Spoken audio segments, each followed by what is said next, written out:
complaint is violation on that day. You violated 48906. Violation of 48906. Immediately after the arrest, you must notify a parent. You guys did not notify me until way after that, until after the officer and the principal had a conversation. You were supposed to notify me immediately.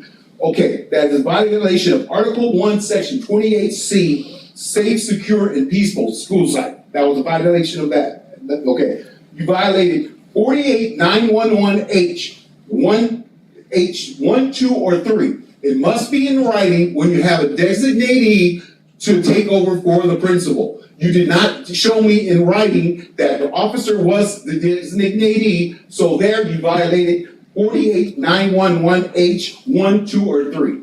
There you violated SB 1273, which says it protects the student from unnecessary contact with criminal legal systems to decrease school-related law enforcement arrests. You guys did not follow that order of SB 1273. SB 1273. SB 419, protect the student from discrimination and harmful school climates. You guys did not protect him from, discrimination and harmful climate. My grandson was discriminated against. He was going ahead and arrested on your school site. He was under your portal because it was portal to portal, and you guys were responsible to call me. You were responsible to call me immediately after he was arrested. Now, you didn't call me, so you violated his rights. Now, I want to know why is there no? I have two violations of 60 days of the UCPs. I have no universal complaints. I filed one on December 7th, which you guys had. I filed one on October 7th, which you guys had to December 7th to return it to me, which you guys did not return it to me from December 7th to right now. You're in violation of that order. Now, you have Miss, that's your time. Okay. But make sure I get an answer for my complaints, please. Because you guys don't give me no answers for my complaints. And that is not part of the protocol here. That's why they need an officer parent. Is there anyone that would like to address the board? Yeah, you weren't done. Seeing no more comments, we'll recess into closed session and return at approximately 6:45. Thank you.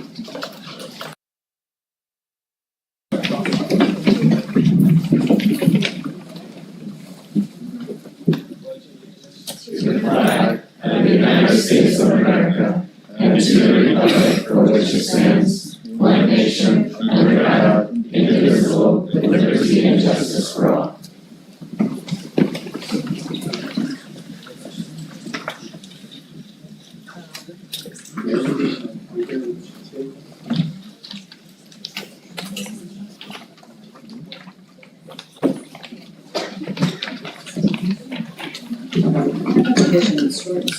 All students will become self-motivated, responsible citizens who graduate college and career ready.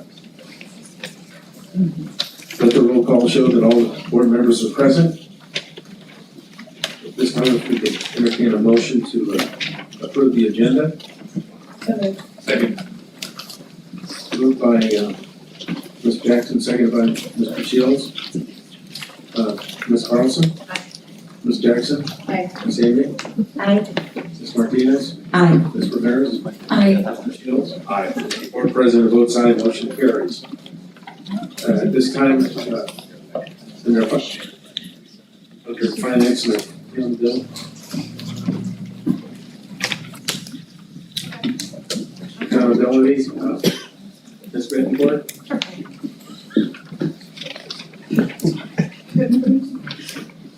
Good evening. Tonight I have the pleasure of introducing Bill Williams from the firm I. Bailey to talk about our 23-24 financial audit. Good evening, board. Nice to see you again. I see some unfamiliar faces. So I'm here to present your audit report. So as you should know, the district has to have an audit each year, which includes state compliance testing, such as your attendance at the school sites, grant usage, there's another guy that's put out every year by the state controller's office, which tells us what we need. For test, instructional minutes, ELO, all those new grants that have come out. There's also a financial, federal compliance audit called a single audit. So we go through and test your larger grants. This year it was some of the ESSER grants as well as your national lunch programs. And breakfast and lunch and all those, the meal counts and everything. There were no federal compliance findings, which is outstanding. They're pretty rare, but they do pop up every once in a while, especially if lots of ESSER money's coming in over the years to the districts. As part of your financial audit, if you have not gone through an audit report, it is multiple pages. It's probably about 100 pages. There's a lot of disclosures in there. But I would recommend probably you look for, right at the beginning of it, it's called the Management's Discussion and Analysis.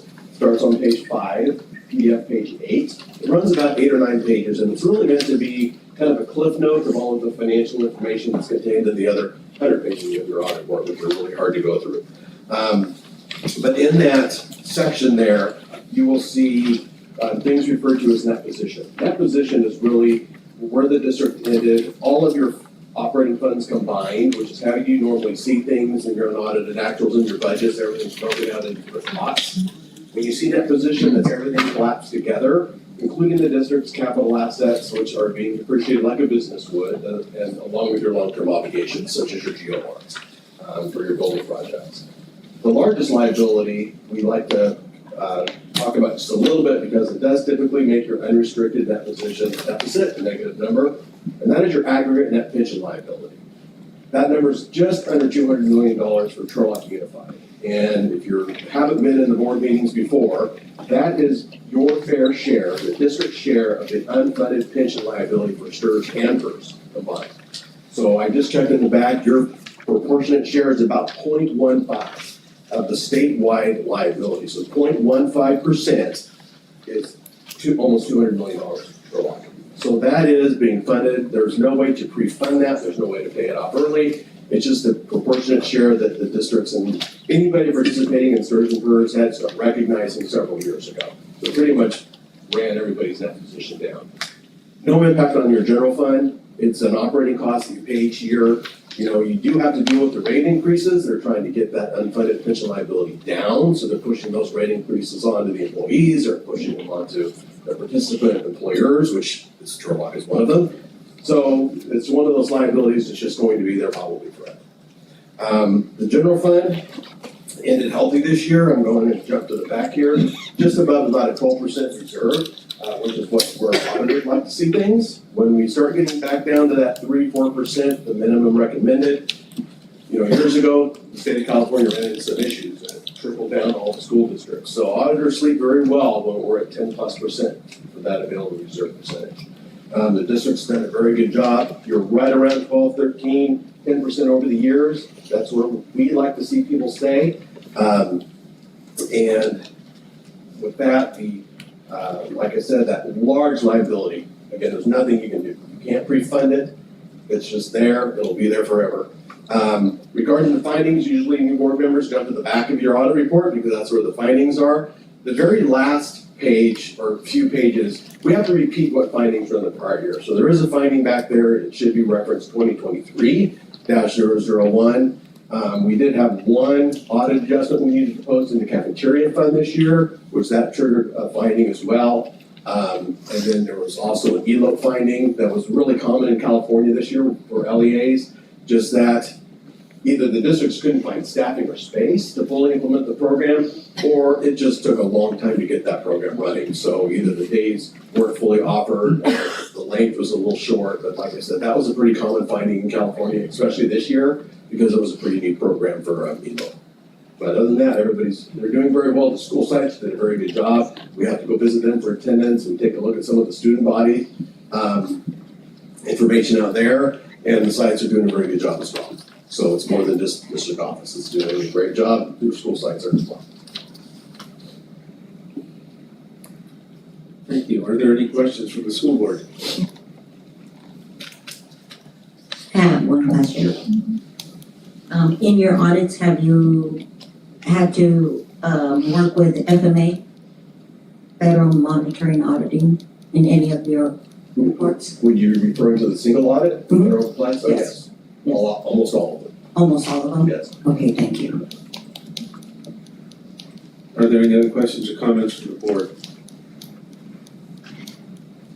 I just have one question. Sure. As board members, do we have anything to be concerned about? Well, no, really don't. The district is being run really well. The budgets are intact, the general fund. A lot of the calculations that are done for state funding are very complicated, and we have not had any LCFF issues. That would be the funding accruals and anything like that. Student body's always concerned because it's cash. Booster clubs, you're supposed to stay away from. Foundations, booster clubs, arm's length, they're their own entities. But, they are doing things on school sites. We just had a recent fraud at a foundation, a booster club PTA, but again, that should be arm's length away from the school district itself. But maybe offering some training to them just to keep everybody out of the newspaper, because obviously if it's a booster club or PTA, well, there goes Turlock High School, they're in the news even though they're arm's length away from the district. You have no control over them, it's still, there's your school site's name in there. So, I would maybe recommend, if you do have a lot of them around, and most people do, maybe just try to get them some training, get them some FICMAT manuals, because they should be following the same things that ASBs are doing at the sites, and just share that information with them, and okay, you're on your own now, share it, and then let them go, be their own thing. So, that's the, just because it's new and fresh, we decided we're doing it, so. That's just super helpful, thank you. Yeah. Are there any questions from the public? If not, thank you very much. Thank you, have a good evening. Thank you, good report.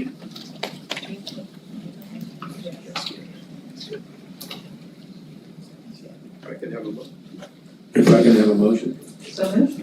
I second. Moved by Ms. Carlson, seconded by Ms. Harris. Roll call votes. Ms. Carlson? Aye. Ms. Jackson? Aye. Ms. Amy? Aye. Ms. Ramirez? Aye. Aye. Martinez? I'm looking at you. Mr. Shields? Aye. And Ms. Eagle, aye? And yeah, Board President Woods, aye. Motion carries, thank you. Community donations, Ms. Russell? Yes.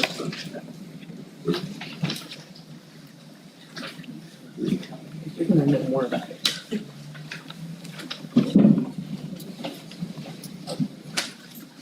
Forgot I was speaking and I was taking a picture because truly the person to talk about this is Tim McCabe, who is a Pittman High School teacher. The FRC was tangentially involved, but really Tim did all the heavy lifting. So I'm gonna let him tell you about this amazing donation. All right, my name is Tim McCabe. I'm a teacher at Pittman High School. I teach chemistry, biology. I also coach youth sports, cross country, top down wrestling, and track and field. Every year we have the opportunity to reach out to our body.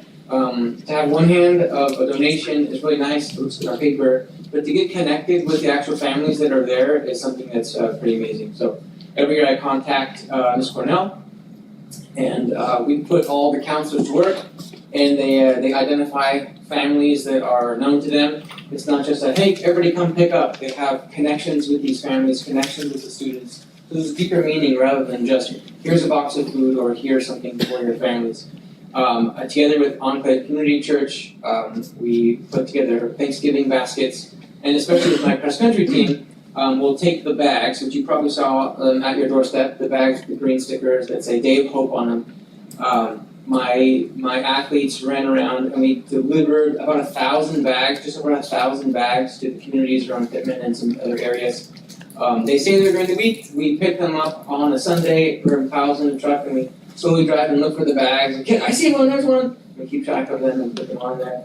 They all get sorted, and then the students come back. In fact, I have a few students. I don't know if you wanted them. Yeah, I'm gonna take that picture when you're done. I have about 65, 70 on the squad, and about 25, 35, obviously some kids that can't show because they have prior experience, but I have an amazing group of student athletes. And they came in and we set up this big train and they walk around with these bags and you take 2 bags of stuffing mix and a canned corn, and they built a whole box for a family of 5 to 8. And this year, depending on what school site, I think on the average about 10 boxes to the first school. We had 10 that were allotted to us at Pittman, and there was such a need, we couldn't get any more because the other families that come to the actual church and pick up.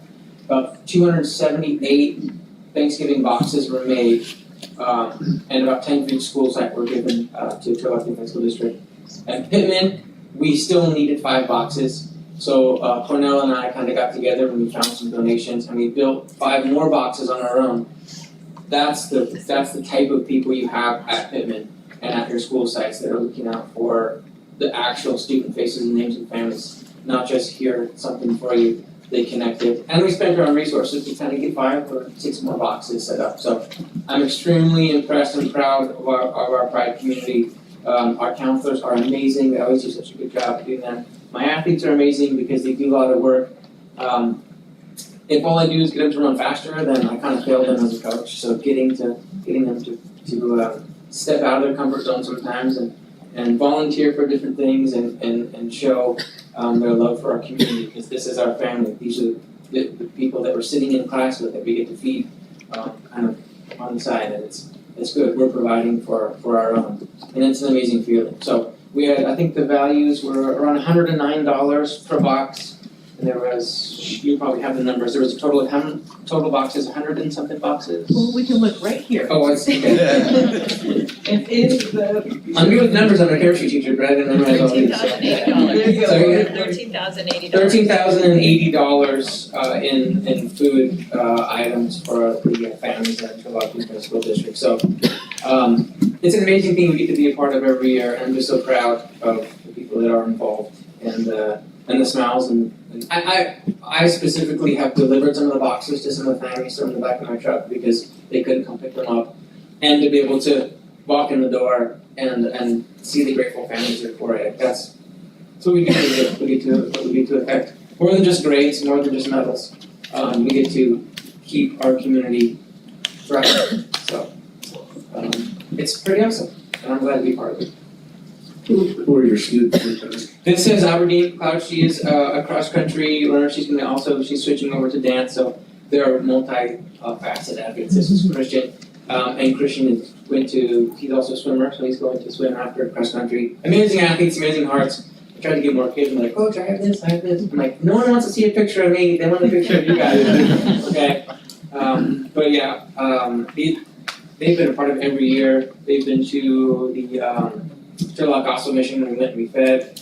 There's a couple houses that we've partnered with the police department to kind of clean up when there's been some people that just can't work on our yards anymore. Instead of complaining, we've gone over and tried to clear some things for some handicap or some elderly stuff, and that's pretty amazing too. So these guys are the real deal. These are the people that are in our communities that are making a difference, and will probably be making a huge difference in the communities when they grow up and have families here, or if they decide to go somewhere else. I'm sure you guys. Be pretty amazing wherever you go. So, yeah. Any questions for you guys? Anything you might want to know about? Thank you. I'm gonna take a quick picture, Tim. Let's get this backed up. I didn't find a picture. Question? No. I was just gonna say thank you. Thank you guys, thank you for not only.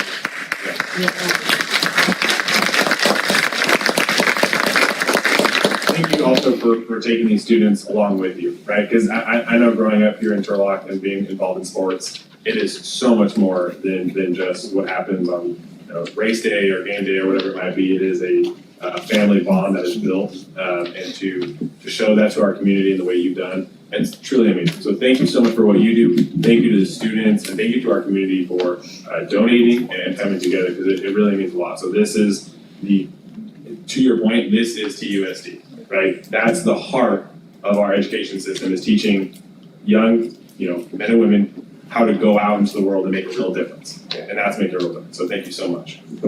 I too want to make a comment. Thank you to your students. Working for community, it pays off. I serve my community. I was like you guys, young, 3rd generation, so keep up the amazing work. It's successful, and others do gravitate to your leadership. So, and I want to thank you, sir, for doing an amazing job. Thank you.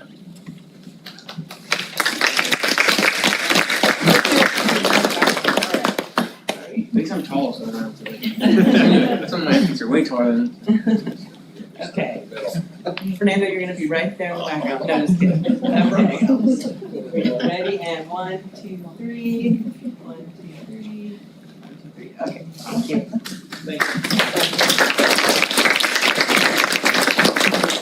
Thank you, Mr. McKay and crew. If I can have a motion to accept this donation. I motion. I second. Moved by Ms. Martinez, second by Ms. Amy. All those in favor say aye. All opposed, nay. Motion carries. Thanks again. We have a presentation, Mr. Riley. Good evening, thank you, President Silva. CSBA designates January as, recognizes January as a school board recognition month. And I'd like to propose this resolution number 16/2024-2025 to be considered for adoption by the school board. I'll read it here. January 2025 School Board Recognition Month.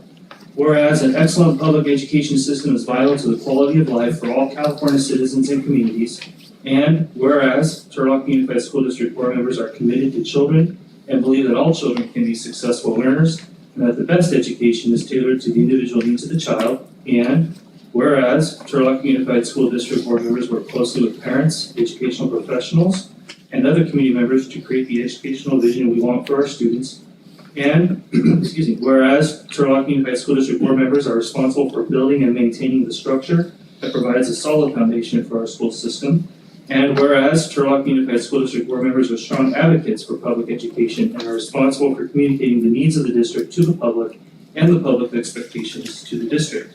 And whereas Turlock Unified School District's mission is to meet the diverse educational needs of all children and to empower them to become competent, productive contributors to a democratic society and an ever-changing world. Now, therefore, the Turlock Unified School District staff does hereby declare our appreciation to the members of the school board and proclaim the month of January 2025 as School Board Recognition Month in the Turlock Unified School District, Turlock, California.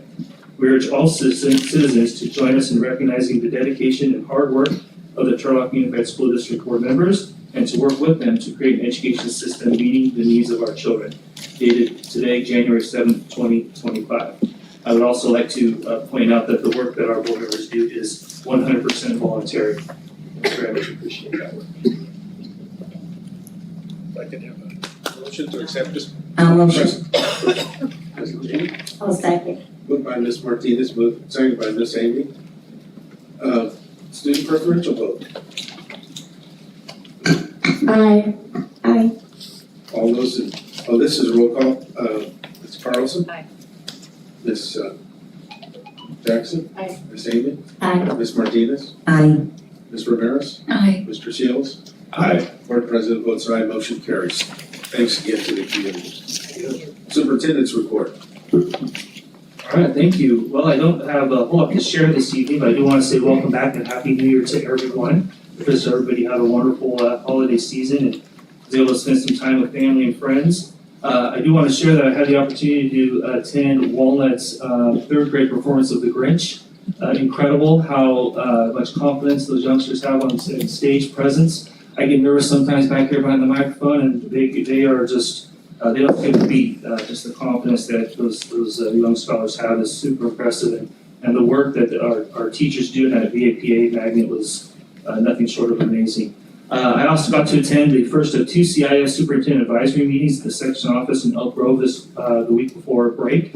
The CIF commissioner reviewed section and state governance of our high school athletic programs and reviewed new legislation related to the use of AEDs and other procedures to better ensure the health and safety of our student athletes. I know our high school principals Angela and Dave are very much involved with CIF and stay on top of those same safety protocols. Business services, this is crazy. It's the first of the year. We're halfway through, but we are underway for planning for the 25-26 school year with TKK registration starting yesterday. So here we go. It's going to be a quick spring semester, and we're going to be looking at the 25-26 school year very, very, very soon. Business services has already been meeting with members of the Ed Services team to looking at projections for enrollment related to special education and TK enrollment in particular, looking at our facility needs. But lastly, I do want to recognize or acknowledge the fact that our school community has endured a number of losses over this holiday season, and with the most recent one, the passing of longtime science teacher Eric Jolene. Marie and I learned today that services are planned for the 1st of February at the First United Methodist Church, and I'll be passing on more information as we learn more specifics on that. Thank you. Thank you, Mr. Laddick. Student reports, start with Ms. Rice at Pittman High School. Good evening, Interim Superintendent Laddick, Board President Silva, and members of the board. Here's what's new at the Pride. Happy New Year. We are already starting 2025 with planning hoops coming and one of our favorite events, Love Pittman. We have nearly 70 nominees from almost every club and sport on our campus. Formal will be February 8th with the theme of Northern Lights at Larson Banquet Hall, with tickets now on sale for $40 or $35 with ASB cards. Prom tickets are still on sale for our prom on April 5th. That will be hosted in the San Francisco Harbor for $185 or $180 with ASB cards. Up and coming in the College and Career Center, we have 6 youth camp counselors helping with Parole and Grounds, Foothill Horizons experiences this week, academic planning assistance, iReady testing, senior presentations, and PBIS expectations. This month's Student of the Month includes Gael Favela, Chloe Stoddard, Danica Zamora, and Alexander Gonzalez Estrada. These students exemplify the character trait of includer through their efforts inside and outside of the classroom. Way to go, students. HOSA members are continuing to prepare for the HOSA State Leadership Conference by coming to the Monday Pride Times allocated for study for their competitive events. With the success of their first Pittman on-campus blood drive, HOSA intends to do another one this semester. FFA will be hosting their annual ice skating meeting tomorrow at 5:30. Members will be able to mingle at the fields of ice while listening to monthly updates about the club's success and progress. Next week, we will be participating in our monthly community service event at Jessica's house, helping the organization clean their facilities and start up new projects. Pittman's Civic Leaders of America Club has 3 individuals participating in the Rotary Speech Contest. They are also sending 2 teams to participate in the mock Article 5 convention called Amending the Constitution. This will be in preparation for the convention taking place in Sacramento on the 22nd of March. The 2 topics that the Pittman chapter has chosen include getting rid of the requirements for the president to be a natural born citizen and replace it with the time period the candidate has to have been living in America for. And the other topic will be concerning abandoning the electoral voting system. A podcast run by students on campus called the Back of the Class podcast has recently been filming 2 episodes, with one regarding the education system and how students perceive it, as well as New Year's resolutions. Pittman Athletics had a busy holiday break as our athletic programs competed in 18 different competitions in the past 2 weeks. Boys basketball continued their hot start with wins over McLean and Conso Oaks. The boys improved to 13-1 and concluded preseason play this week with 3 games, including a home game on Thursday against Stack of Stockton. Girls basketball hosted the Pittman Pride Holiday Classic during the break, and Mountain House became the 9th team in 11 seasons to win the tournament. Boys wrestling competed in 2 tournaments, one in Aptos and one in Clovis. The Doc B tournament in Clovis is widely considered the toughest wrestling tournament in the country, and Pittman had 12 wrestlers invited this year to compete. Mason Oliveros, 2nd, and Carter Van Nest, 4th, brought home medals for the Pride. Girls wrestling competed in the Queen Prairie tournament in Rockland with Via Austin and Abella Austin and Lily DeZon, all bringing home championships. The team finished in 3rd place overall. Boys soccer competed in 1 competition during the break and won 1-0 over Justin Garza. The boys are now 8-1 on the season and open league play this Thursday with a home game versus Enox. Girls soccer also opens league play this Thursday at Enox as they look to improve on their 7-1 overall record. This concludes my student report for the evening. Thank you, and roll call. Thank you, Ms. Rice. Ms. Vargas, Turlock High School, please. Good evening, Interim Superintendent Laddick, President Silva, and members of the board. Thank you for this opportunity to share the events and accomplishments happening at Turlock High School. ASB is busy planning our January activities. This Friday, we will be at Jolene for High Five Friday. We will be having our January Interact Council meeting Monday, January 15th. Our Winter Assembly will be Friday, January 24th. We will have dress-up days that week as well. At our assembly, we will announce Winter Royalty, recognize perfect attendance, and exceptional GPAs, in addition to some fun games and entertainment. Friday, January 24th, we will also hold our 2nd annual nighttime cookout sponsored by our Renaissance Club, following our basketball game. Turlock Thrift had their Thriftmas sale and brought in over 300 Bulldog bucks in 2 days. We helped 5 THS families by allowing them to Christmas shop for necessities. HOSA is raising awareness for infant health with pink and light blue ribbons. Our CTE Pathway course has CHW and EMT cohorts starting.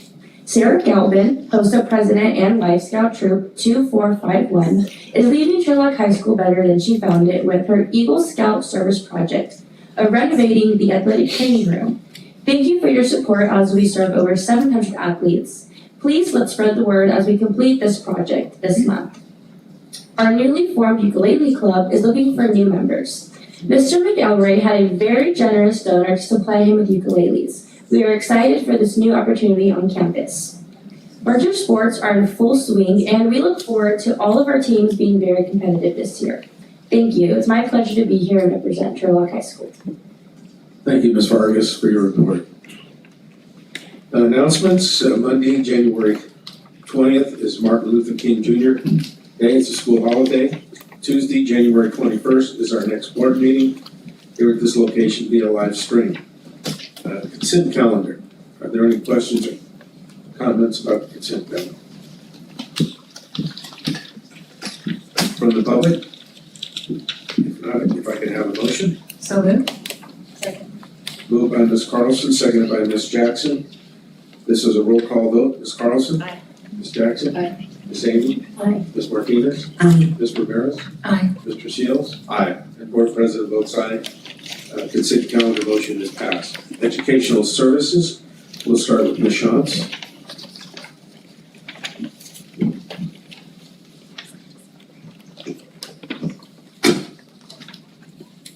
Good evening. All right. Good evening, Board President, board members, Superintendent Laddick, Executive Cabinet, and members of the community. I'm here tonight to share some positive information on the social-emotional, SEL, curriculum pilot Character Strong. So what is social-emotional learning? So this is the definition of social-emotional learning from the CDE website. For me, though, I just think of it as the developmental process that helps our scholars learn the skills that they need to support healthy relationships and emotional development. So this is a visual of our MTSS social emotional model, same as behavioral and academic. So on tier 1, which is our first tier, this is for all of our students. All of our students receive universal supports that are age appropriate.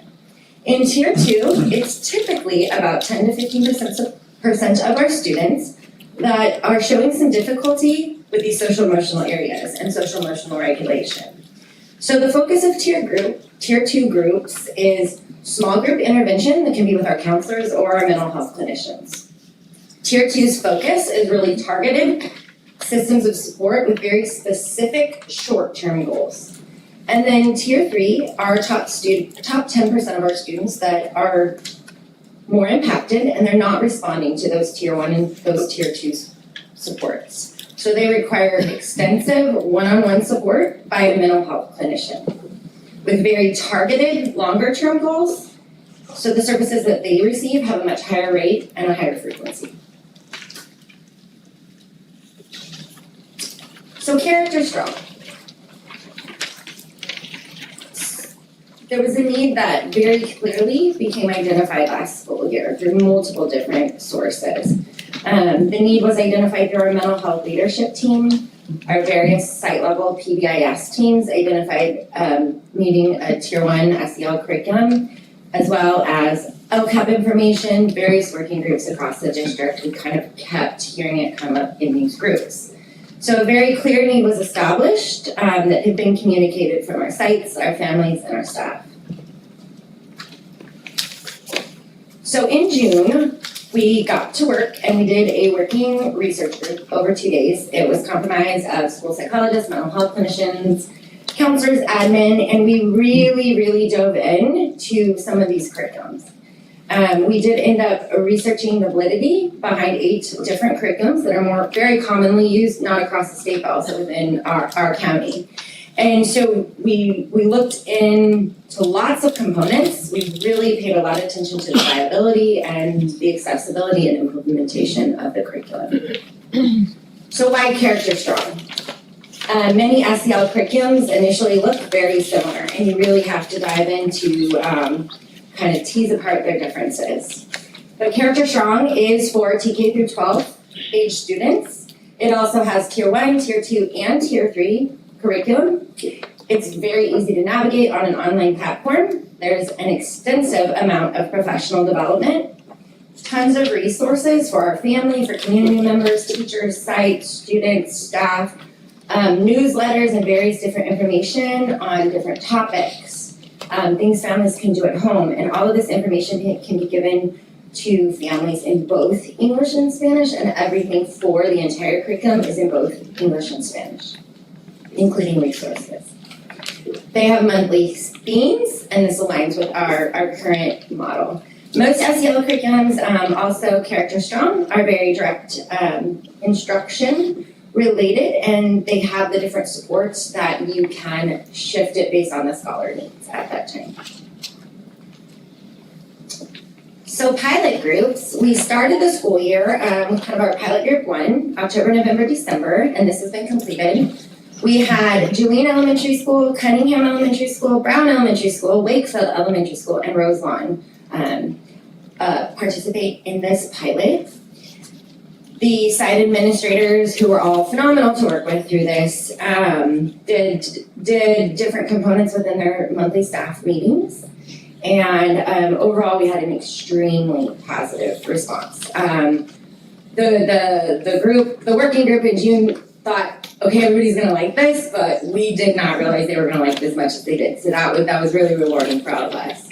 Our second kind of stint of our pilot is gonna start now, and we're gonna really be looking at that secondary component. Donna Ika and I have started kind of working and looking at this, and we're gonna be meeting with the different middle school and secondary side administrators to kind of figure out how this can look at a secondary model. Much more difficult with scheduling, classes, coursework, things that have to be done, so we have to, also a lot more students, we have to really look at how we're gonna implement this at the secondary level. So this is a picture and a quote from Miss Russo Pate at Cunningham Elementary School. And so I'm gonna read this one, I'm not gonna read all the quotes, I promise, I know everybody can read, but she loved using Character Strong. She thought it was well scripted, very, very teacher friendly. It was organized, meets the needs of every one of her scholars by addressing their social, emotional, and mental wellness. The scholars enjoyed the games, and it led to a lot of positive SEL discussion. At our elementary sites, it was more accessible to implement, just because all of our elementary sites already have that SEL block built into their schedule, and so it's very easy to kind of insert that there. The next one is Brown Elementary School, and this is a sixth grade classroom. And so to the right, I put some information that Mr. Bassi had shared with me. Just overall, it's been a very positive experience for Brown. This particular lesson, just to kind of speak to the appropriateness, it was for sixth graders, but it was a group of sixth graders. They had a scenario situation that happened within a sports event, and then it was a bench warmer. Somebody had to be a bench warmer. They had this whole scenario, and it allowed the class to really break out, talk in the groups, and really facilitate some discussion within those groups and amongst their peers. And so it was great just to see that it was an appropriate conversation. It was something they wanted to participate in because it was applicable to them as sixth graders. At Roselawn, it was implemented a little differently. Miss Bliss shared her thoughts here. But at Roselawn, they have Dragon Time, which is 2 days a week. And so they did choose to do the longer lessons, which are more 20 to 40-minute chunks twice a week. And that site's a smaller site, so they decided on the appropriate topics really based on the needs of what they were doing with their scholars throughout that month. And so that's how they have been implementing it at Roselawn.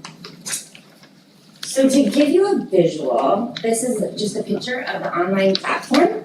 So across the left, we have the grade spans, tons of PD, again, webinars, quick little snippets of, hey, how do I do this? 20-second snippets to make it easier, longer webinars, lots of different PD for them to access. This is the home screen. And then the next one is campus resources. So these campus resources have been very beneficial. They not only provide resources for teachers, but also information that teachers can share out with families, shoot to families via email, Parent Square, site administrators, different things they can do at the library, on the playground, songs, videos for some of our younger scholars, and just lots of different tools, morning announcements, student recognition type topics. The next one is behavioral support.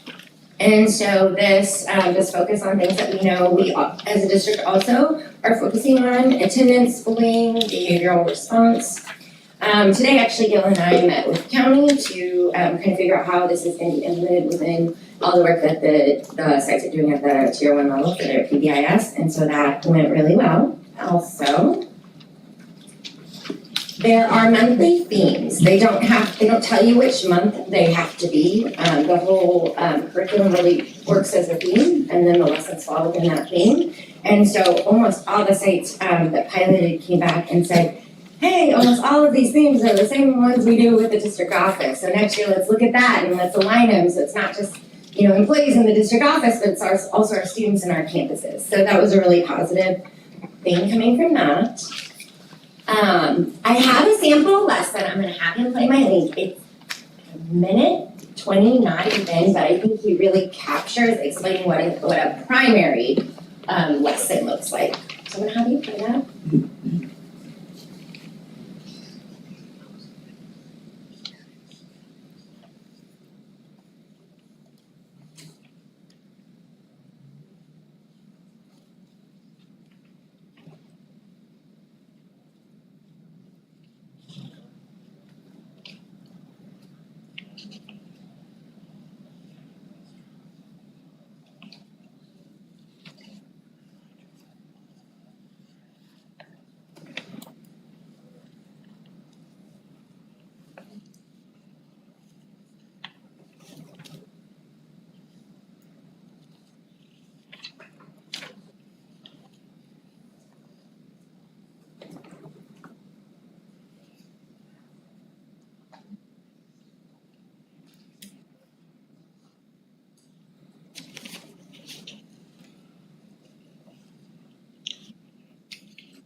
I thought he did a really good job of it, kind of broadly explaining that very quickly. I'm sorry it wasn't very loud.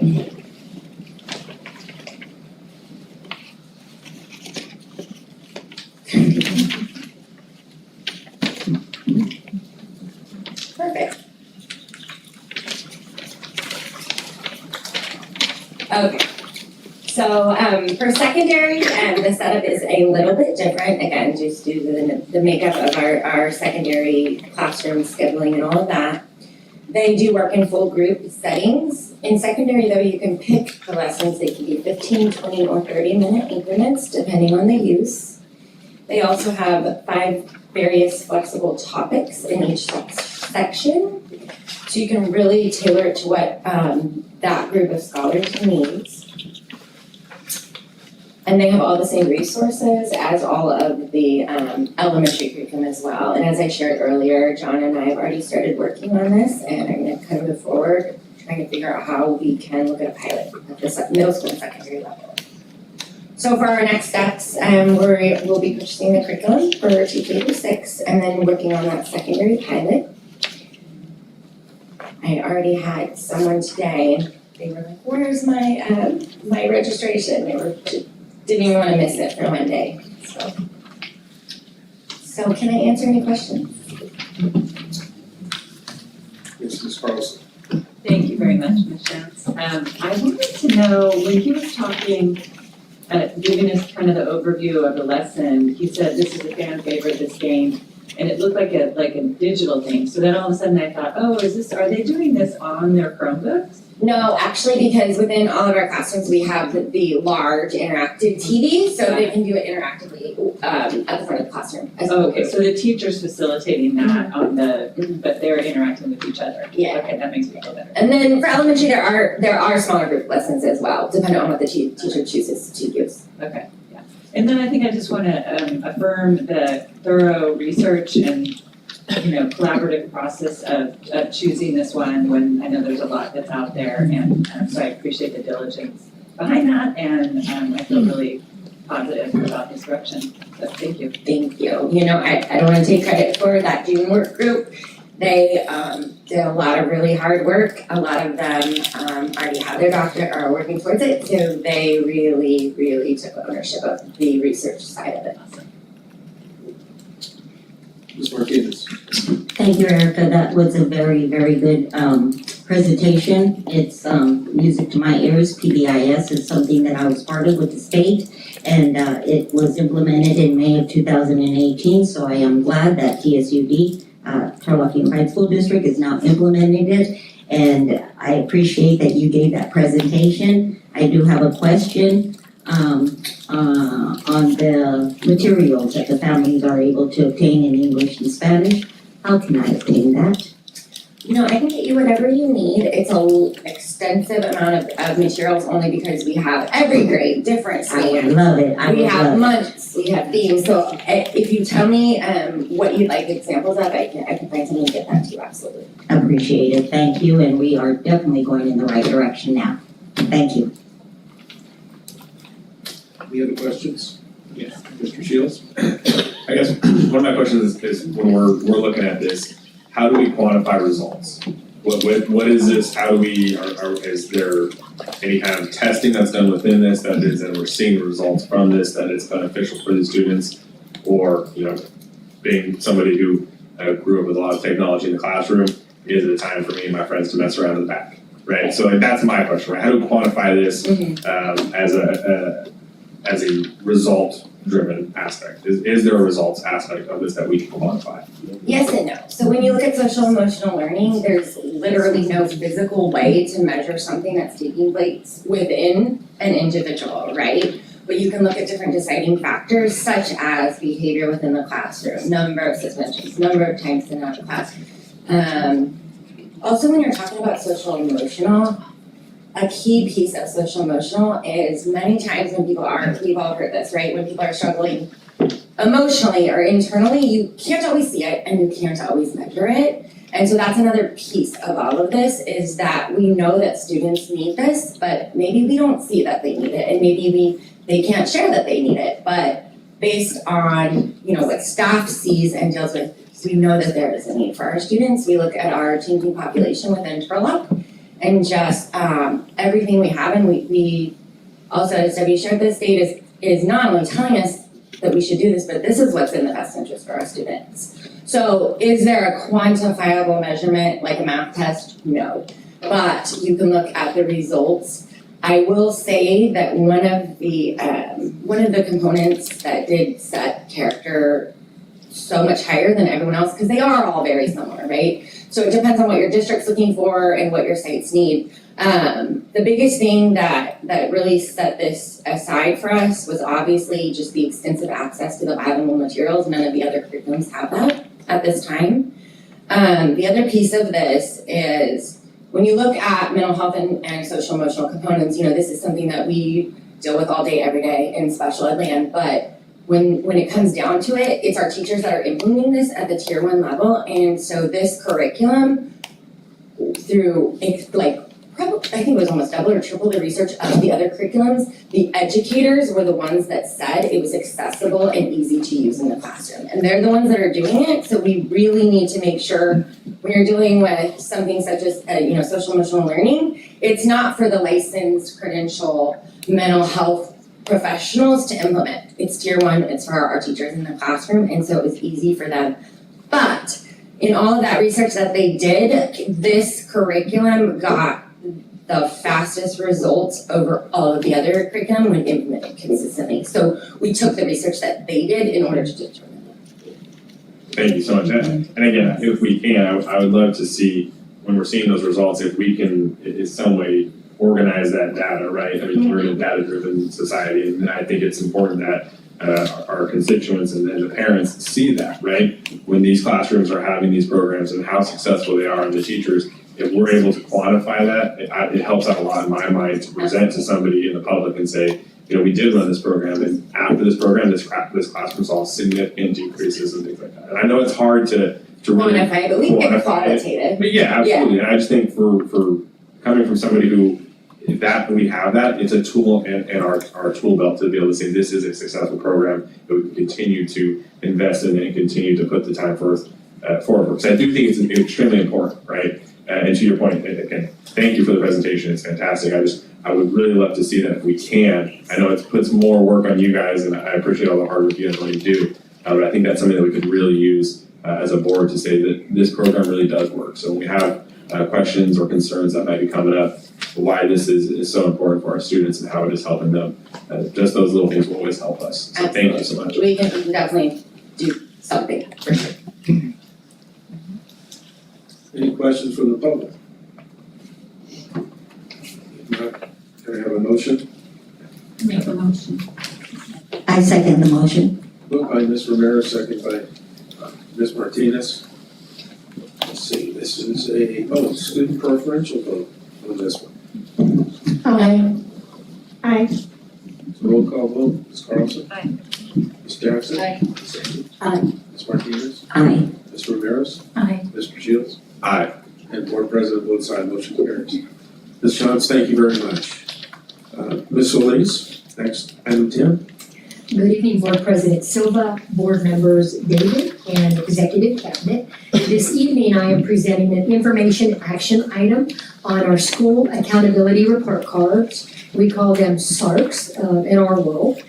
State law requires schools to prepare and disseminate a SARC to the public annually. They also require that SARCs, we are required to prepare and disseminate in languages other than English. If a district or a school has 15% or more of our pupils that speak a language other than English. TUSD, we have over 15% of our students who speak Spanish. That is the only language that we have over 15%. So our SARCs for all of our schools will be translated in Spanish. That process, our vendor, which is Document Tracking Services, that process unfortunately takes about 3 weeks. So after pending board approval, our SARCs will be posted within a week to the CDE website, which is the California Department of Education, to our district website. On our district website, we also note that currently the SARCs will be translated, and once translated, they will be posted to the district webpage. They must be updated annually and published by February 1st. And the purpose of the report cards is to provide parents in our community with valuable information of our public schools. Examples, it's not an exhaustive list, but examples of types of information that are in our SARCs, student enrollment data, academic data, so it'll have our most recent California Assessment Student Performance and Progress data, class size data, teacher and support staff information, and expenditure data related to teacher salary. So those are just some examples that is included in our SARCs. Most of the SARCs, the data, when you talk about the data that we get from the California Department of Education, it's on the previous year's data. So when a family or you look at a SARC and they go, that's data from 23-24. That's the whole purpose. So most of the data is a lag 1 year behind. So our next steps, pending board approval, we will post on the CDE, California Department of Education webpage, our own district webpage. They'll be translated in Spanish and available upon parent request if requested at the school site. Any questions that I may answer? Thank you, Alice. I just want to thank you. It's a very much needed topic, and I'm glad that it's now being addressed. Thank you. Any other questions from the school board? Thank you for your work, Ms. Solis, and for your continued work. We do this every year in Ed Services, and so I appreciate that. Thank you. And we will be reviewing these, or our numbers, our test scores later. Yeah. So just to make sure that everybody can. Yes. Any questions from the public? If not, if I could have a motion? I motion. Second. Moved by Ms. Martinez, seconded by Ms. Carlson. A student preferential vote? Aye. Aye. Ms. Carlson? Aye. Ms. Jackson? Aye. Ms. Amy? Aye. Ms. Martinez? Aye. Ms. Rivera? Aye. Mr. Shields? Aye. Board President votes aye, and motion carries. Thank you. Thank you. Ms. Solis, thank you for your information and your report. Next, item is item 11, Superintendent Laddie. Good evening, and thank you for the silver members of the board. Tonight, I'd like to recommend Luis Loza to the position of Operations Custodial Supervisor in our Maintenance and Operations Department. Mr. Loza joined TUSD in 2018 as a custodian groundskeeper. He then moved to head custodian at Turlock High School in 2020. Most recently, Mr. Loza held the position of maintenance worker in the M&O department. He brings years of experience in custodial, groundskeeping, equipment maintenance, safety inspections, and department supervision, with obviously multiple opportunities to demonstrate his leadership abilities. Are there any questions from the board? From the public? Not gonna have a motion? So moved. Second. Moved by Ms. Carlson, seconded by Ms. Jackson. Ms. Carlson? Aye. Ms. Jackson? Aye. Ms. Amy? Aye. Ms. Martinez? Aye. Ms. Ramirez? Aye. Mr. Shields? Aye. And Board President votes aye, and the motion carries. Thank you. Peter. Yeah. Okay. We'll clap. Item 12, Superintendent Laddie, please. Thank you. Citing personal reasons, Vicky Kite requested to be relieved of her principalship at Kroll Elementary School. I believe we were able to accommodate Ms. Kite's request with minimal impact by switching her position with Kroll's multi-tier system of support specialist, Nicole Avalos. Nicole has extensive experience as a teacher, instructional coach, assistant principal, program specialist, and intervention teacher. And thankfully, Nicole agreed to make the switch for the remainder of the school year, and she is here.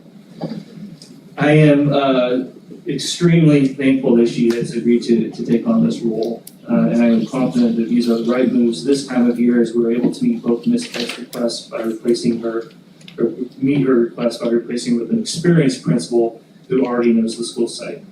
As such, I recommend the Board of Trustees approve the appointment of Vicky Kite to the position of interim MTSS specialist and Nicole Avalos to the position of interim principal at Kroll Elementary for the remaining of the 24-25 school year. Any questions from the board? I don't really have a question, but I just want to say thank you. Thank you for stepping up and taking this on. We as a board really appreciate that. It's obviously something that helps out to keep some continuity amongst the administration and things like that nature. But thank you so much for stepping up and being a great coworker to your team. So seriously, thank you so much. Appreciate it. Any questions from the public? If not, can I have a motion? I make a motion. I second. Moved by Ms. Amy, second by Ms. Martinez. All those, let's see, roll call vote? Did I get it right? It was Ms. Ramirez. Ms. Ramirez and then Ms. Martinez second. Ms. Ramirez made the motion? Yes. Excuse me, I'm sorry, my hearing is starting to. I'm far away. It was moved by Ms. Ramirez, seconded by Ms. Martinez. It's a roll call vote. Ms. Carlson? Aye. Ms. Jackson? Aye. Ms. Ingram? Aye. Ms. Martinez? Aye. Ms. Ramirez? Aye. Mr. Shields? Aye. And Board President votes aye, and motion carries.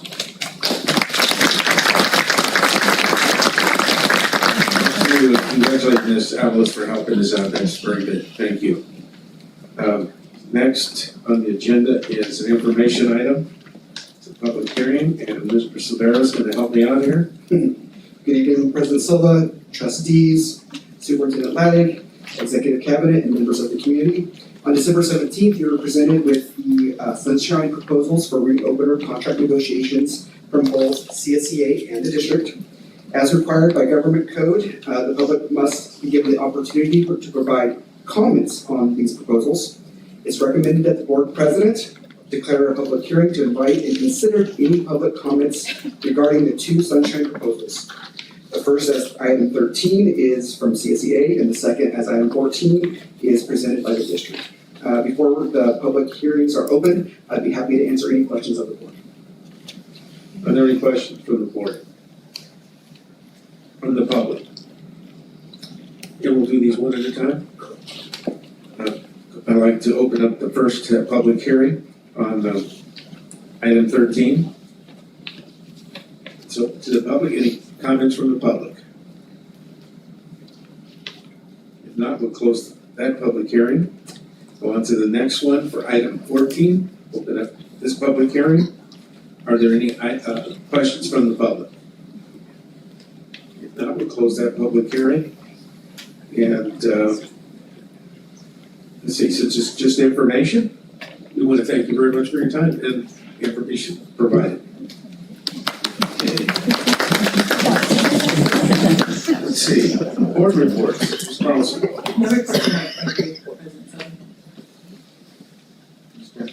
President. I would just like to recognize Oscar Avila, who was the manager of Costless Grocery Store for many, many years.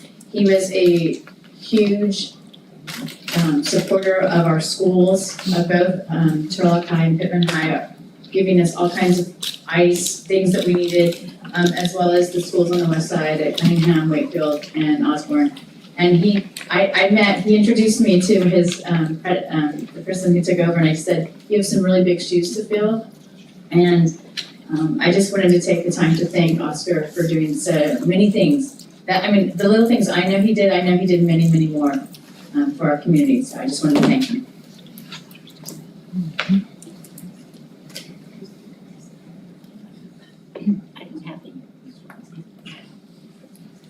I do.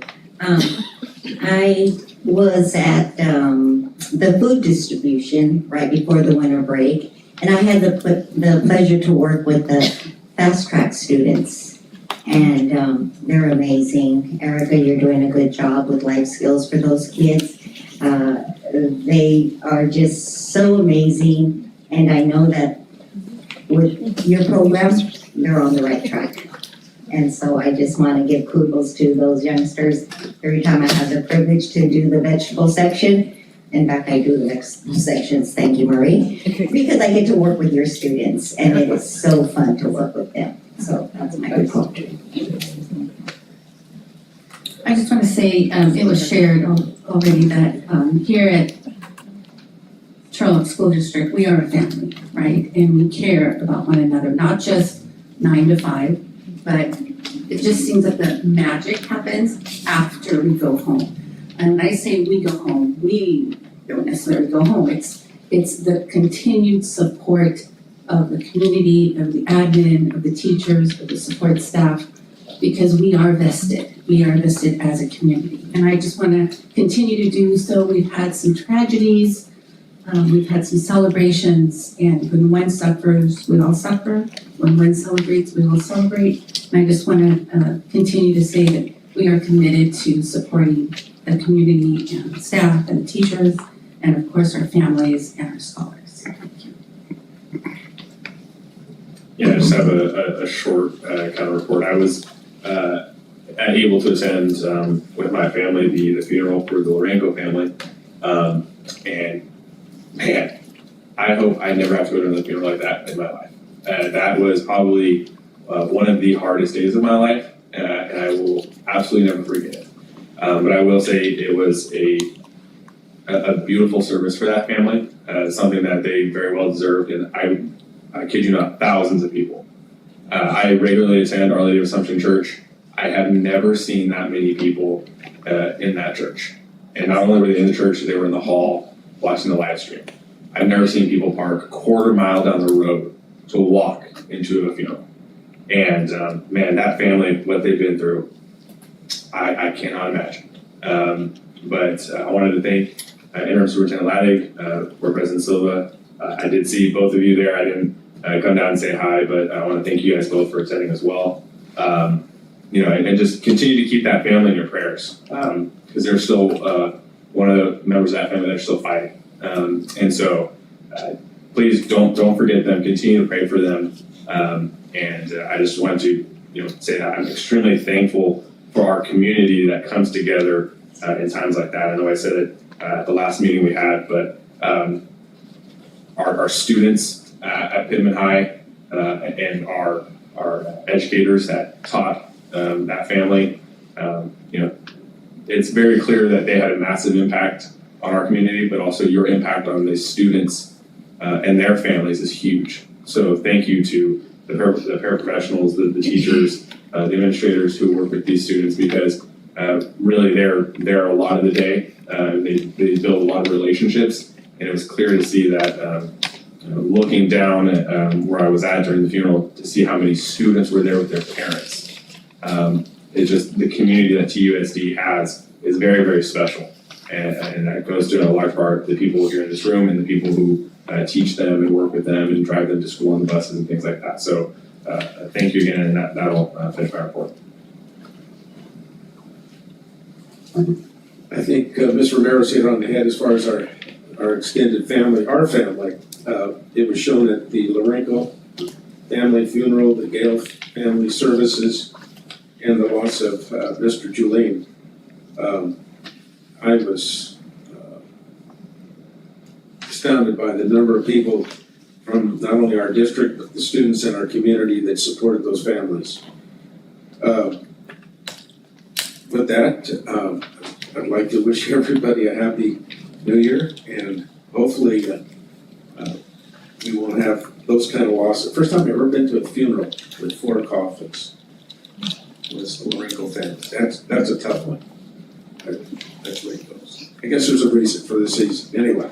Yeah, and just to add on top of that, that's the first time I've seen there was 5 priests, a deacon, and I believe, if not, 4 seminarians.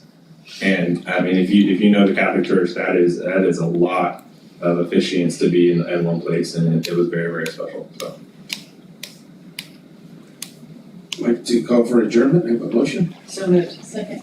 Moved by Ms. Carlson, second by Ms. Jackson. All those in favor say aye. Aye. We need to continue on with the next meeting, which is the public schools finance. Thank you, sir. And Ms. Fisher.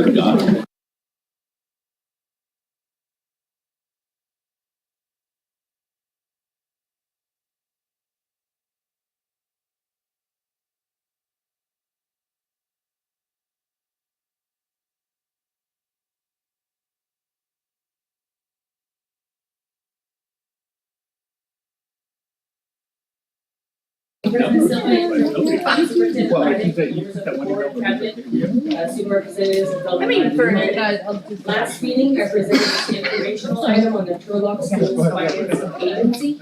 This evening, I'm presenting an informational item on the Turlock School Financing Corporation and explaining the Turlock Financing. The Turlock School Financing Corporation was formed by the Turlock Excuse Financing. me. I'm gonna call on you from now on if we ever consider the room. You're like, oh, sorry. I think you go. At least we don't have to start to 1991. I'm sorry, I just couldn't resist that. Yeah, of course you could. Of course you could. All right, so Turlock School Financing Corporation, going back to 2005 though, so.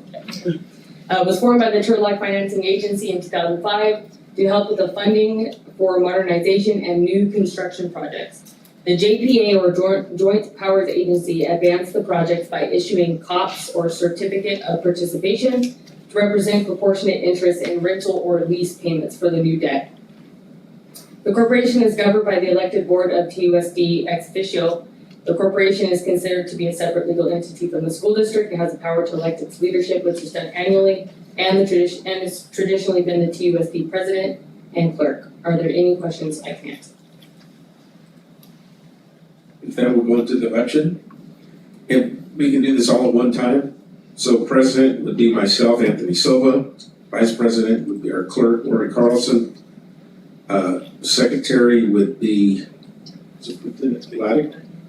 And chief financial officer treasurer would be Ms. Bettencourt. And then Ms. Jackson, Ms. Amy, Ms.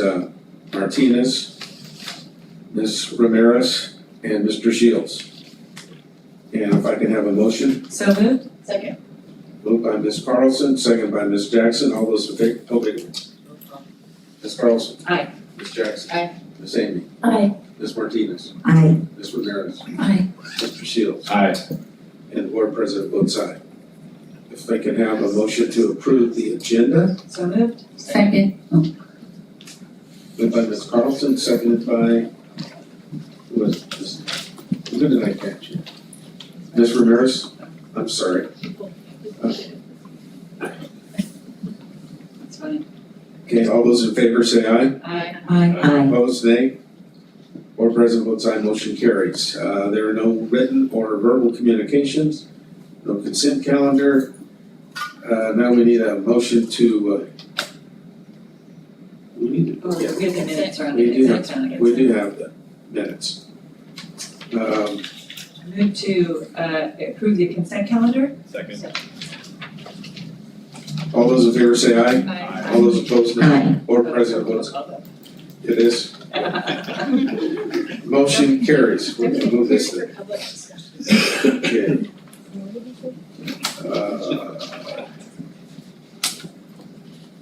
Take care of that. So the last page. I'm still learning how to read. Give me a break. Time for public discussion. Well, my father would say it kind of like this: the most important people are here, and you never get anyone to argue with that. Anyway, any comments from the public? No closed session. Motion to adjourn. So moved. Second. Moved by Ms. Carlson, second by Ms. Jackson. All those in favor say aye. Aye. All those opposed, nay. Board president votes aye. And the motion and the meeting is adjourned.